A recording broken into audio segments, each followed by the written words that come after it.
据岛内媒体报道，5月29号，2艘解放军小型登陆艇罕径进入到金门所谓限制区域。这一举动在岛内引发热议，有观点认为，赖清德当局只要挑衅一次，就会少一样东西。外界观察指出，经过近几年的台海大练兵，解放军在台海的军事行动已经形成4个常态化。 解放军联合利剑204A 演习结束后，浙江海事局发布航行警告，宣布在5月27号至6月15号期间，每天8时至18时，在东海、宁波、象山沿海一带进行实弹射击训练，为期20天。与此同时，解放军舰机巡台力度不减。据岛内媒体报道，5月28号至6月1号，解放军舰机持续在台岛周边例行巡航。台防务部门通报，5月29号的规模最大，自当天下午15时20分起，陆续有解放军各型主辅战机共计28架次，其中18架次越过所谓海峡中线及其延伸线，进入台岛北、中部及西南空域，配合军舰执行联合战备警巡。而据6月1号的最新通报，此前24小时内，解放军战机9架次、舰艇6艘次及海警船4艘次持续在台海周边活动，其中有8架次军机越过所谓海峡中线，进入台所谓西南空域。观察指出，解放军近来台海大练兵已经形成多个常态化。首先是快速反应常态化。去年4月，针对蔡英文窜美，从解放军东部战区发布声明，将组织环台岛战备警巡和联合利剑演习，到宣布战备警巡和演习开始，仅间隔了1个小时。其次，联合作战常态化，解放军多军兵种兵力在台海周边扩大行动强度，意味着制空权和制海权都被解放军牢牢掌握在手中。第三，不管是从时间、空间，还是从作战平台的角度，解放军在台海地区都已形成全项压制常态化。最后，解放军对台独的军事设压已经不局限于大型军事行动，而是贯穿到了日常。现在我们看到今后期就是说无论有没有什么重大事件那么1年365天，每天24小时，我们军事上就把它叫冷启动，就是说没有预先的动员和部署，就是说这支部队其实已经准备好了各种应急情况。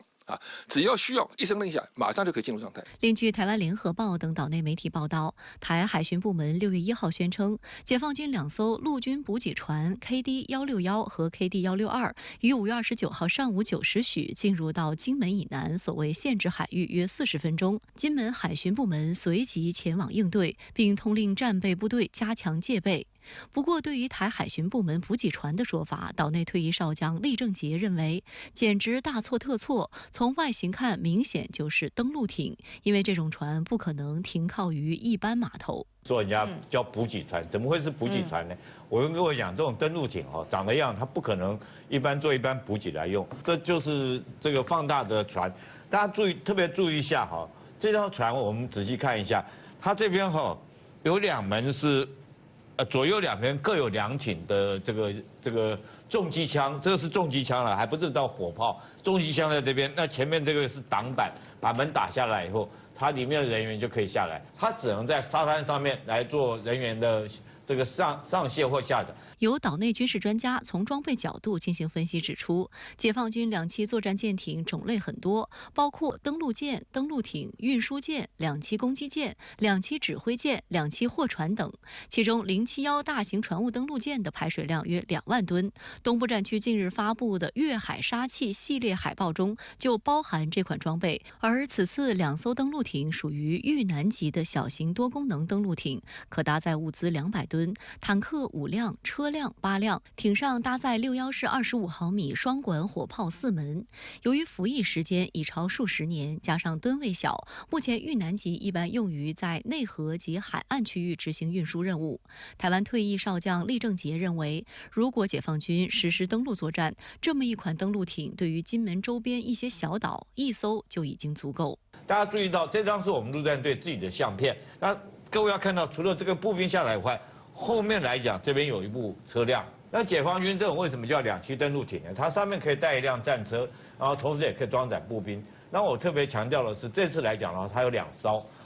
那你要想象说，它2艘的话，可能什么？会不会1艘带着战车，另外1艘带着步兵，然后实施2栖登陆作战？这是第一个。那我特别要强调一件事情，现在来讲的话，我们这个不管是大胆、二胆、猛虎屿这几个岛。事实上都非常适合这种艇来实施登陆作战。其实像大胆、二胆这些岛上面根本就没有重型装备，一些重型装备来讲也没办法保养。那如果突然冲上来一辆战车，只要一辆战车就够了，步兵、战车搭配在一起的话，那我们岛上的官兵怎么办？金门位于厦门湾内，东西两侧都有大陆港口，船只往来非常密集。以往大陆船只会从所谓限制水域的边缘抄近路切过。今年2月的夏金海域渔船事件后，大陆海警船在金门水域进行常态化执法巡查。如今解放军登陆艇的出现，引发岛内舆论热烈讨论，认为再次表明所谓禁限水域已经被抹去。军方的官员就说，这是近10年来首次有解放军的小型舰艇进入到了金门的禁限制水域。前海军舰长吕礼师他认为，民进党政府只要挑衅一次，我们就少一样东西。大陆从来没有承认过任何的所谓的中线和所谓台湾当局的一个执法海域。对于金马地区怎么处置包括对整个台湾地区的未来我们人民解放军怎么处置，应该是有各种各样的预案。乌克兰总统泽连斯基6月1号至2号在社交平台上发布多条图文及视频，公布自己抵达新加坡参加第21届香格里拉对话会的多项行程。这是自俄乌冲突爆发以来，泽连斯基首次到访东南亚国家。2号，泽连斯基在香格里拉对话会上发表演讲时表示，乌克兰承认巴勒斯坦是一个国家。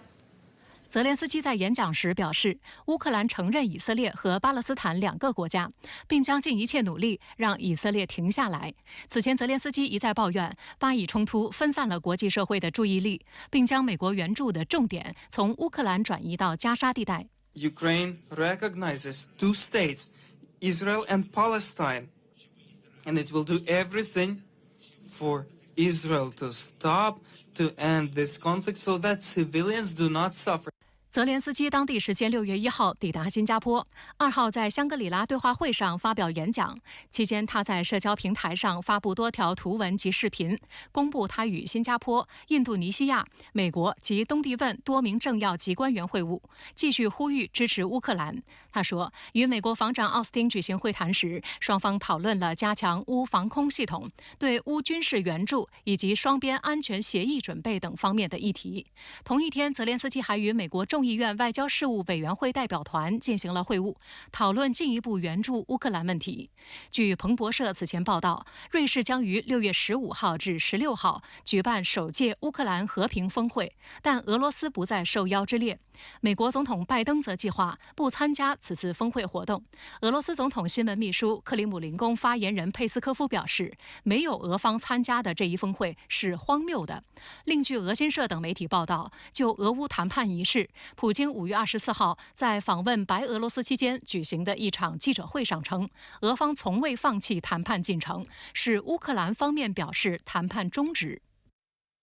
据美联社消息，泽连斯基于周日晚间离开新加坡，并在严密安保下悄然抵达菲律宾首都马尼拉。2名菲律宾官员匿名告诉美联社，泽连斯基原计划在相会期间与菲律宾总统马克思会面，但未能如愿，于是决定亲自飞往菲律宾。此外，俄乌冲突还在继续。俄罗斯国防部当地时间6月2号通报称，俄军已控制顿涅茨克乌曼斯科耶镇，并在多个方向打击乌军，摧毁乌军武器装备和弹药库等目标。俄军防空系统击落2架乌军米格29战机、50架无人机，拦截多型号导弹、航空炸弹和火箭弹。俄罗斯比尔哥罗德市传出一系列爆炸声，拉响导弹来袭警报。俄罗斯卫星社报道说，自2022年4月11号以来，比尔哥罗德州整个地区的恐怖主义危险级别被上调至高黄色级别。据《华尔街日报》援引美国官员的话撰文报道，美国允许乌克兰使用海马斯多管火箭系统、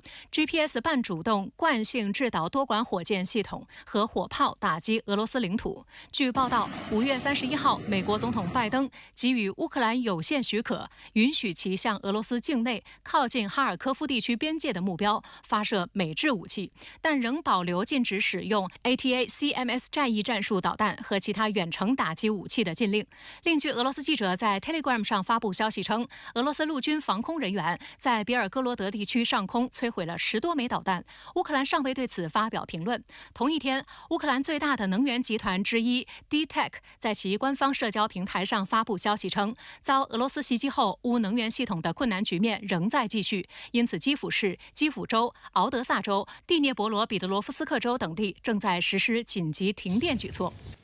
在执政时期屡次试图封禁 TikTok 的美国前总统特朗普，竟然在当地时间1号晚间开设了 TikTok 认证账号，并发布了一段时长13秒的短视频，内容为他现身新泽西州纽瓦克的终极格斗冠军赛现场，与支持者互动。目前，特朗普 TikTok 的账号粉丝已破300万。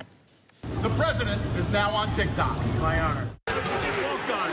在 TikTok 应用上，特朗普账号介绍为美国第45届总统。目前该账号粉丝数量已经超过300万，超越了今年2月开号的拜登竞选团队。TikTok 在美国拥有1亿多用户。美媒报道分析称，特朗普加入 TikTok 的举动是为了在11月大选前接触潜在的选民，尤其是年轻选民。报道指出，特朗普的这一举动不仅引人瞩目，而且与其过去的立场大不相同。一些共和党人以所谓国家安全为由，多次对 TikTok 提出批评。而特朗普的加入算得上是正在美国市场为自我生存做抗争的 TikTok 所取得的一次重大胜利。Well, former US President Donald Trump has joined TikTok in a bid to win over younger voters. The move is a U-turn after his administration tried to ban the popular app on national security grounds. 报道称，在特朗普本人开设 TikTok 账号之前，特朗普的大儿子小唐纳德·特朗普上周已经开始使用 TikTok， 而特朗普的超级政治行动委员会让美国再次伟大也加入了这款应用。据 TikTok 内部人士的消息透露说，这款短视频应用程序对于特朗普的竞选活动极具吸引力。该平台上支持特朗普和支持拜登的内容比例约为2比1。纽约时报上个月已援引了 TikTok 的内部分析报道称，早在特朗普还未加入 TikTok 之前，自去年11月以来 ，TikTok 上支持特朗普的帖子数量几乎是支持拜登的2倍。值得一提的是，今年2月11号，拜登竞选团队也早已经主动入驻 TikTok， 借助美国职业橄榄球大联盟年度冠军赛超级碗举行之势，在今年11月总统大选前创建新账号，以吸引年轻选民的支持。美国国家广播公司指出，特朗普如今的举动与其过去的立场大不相同。实际上，早在特朗普执政时期，美国就曾对 TikTok 下黑手。2020年，作为时任总统的特朗普签署行政令封禁 TikTok，TikTok 随即起诉特朗普政府，并最终胜诉，化解了危机。不过，自今年3月份美国政坛针对 TikTok 发起新一轮围猎打压后，与竞争对手拜登态度不同的是，特朗普突然在3月7号扔出了一记回旋镖，在社交媒体上发文反对封禁 TikTok。特朗普还在3月11号声称，尽管 TikTok 构成所谓国家安全风险，但封禁这款应用程序只会便宜了脸书。他说，没有 TikTok 会让脸书变得更强大。我认为脸书是人民的敌人。有很多人喜欢 TikTok 上有很多小孩，他们没有了 TikTok 会发疯。当地时间4月24号，美国总统拜登正式签署了价值950亿美元的对外援助法案。该法案涉及强制字节跳动剥离旗下应用 TikTok 美国业务。在相关条款中，字节跳动被要求在270天内剥离其美国业务，否则将面临美国全国禁令。对此，当地时间5月7号 ，TikTok 及其母公司字节跳动针对拜登最新签署的法案，向美国哥伦比亚特区巡回上诉法院提起诉讼，正式起诉美国联邦政府，称该法案在诸多地方违反美国宪法，包括侵犯了美国宪法第1修正案对于言论自由的保护权。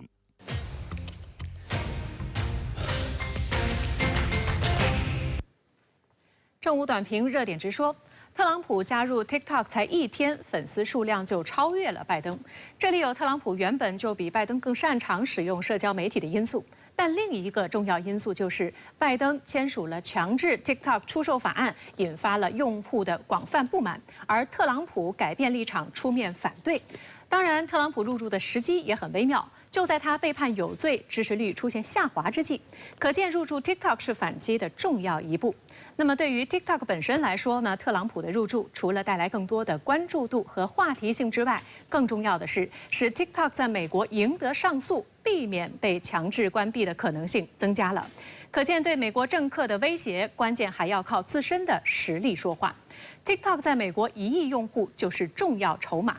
最后再来开个脑洞，要知道特朗普第1个任期被称为推特治国，那么如果他赢得第2个任期，会不会 TikTok 治国呢？昨天早晨，嫦娥6号探测器成功着陆月球背面南极艾特肯盆地的预选着陆区，并发回了着陆影像。接下来，它将为人类采集第1抔月背土壤。值得注意的是，嫦娥6号任务搭载了来自欧亚多方的项目，欧洲舆论对这次中欧科学探索合作予以高度评价。6月2日6时9分，北京航天飞行控制中心发出指令，嫦娥6号探测器在月球上方15公里的轨道高度上启动着陆程序，开始变轨下降。10几分钟后，就在预定着陆区平稳着陆。可以听到现场响起了热烈的掌声哈。嫦娥6号国家航天局随后发布了着陆影像。法新社报道指出，这是中国探月工程第2次实现有探测器在月背着陆。与上次不同的是，嫦娥6号将首次采集月背土壤样品，实现人类史上的重大突破。英国天空电视台、纽约时报、美国太空网等多家媒体通过图文直播等多种形式，见证嫦娥6号着陆月背的重要时刻。直播中还介绍了嫦娥的传说。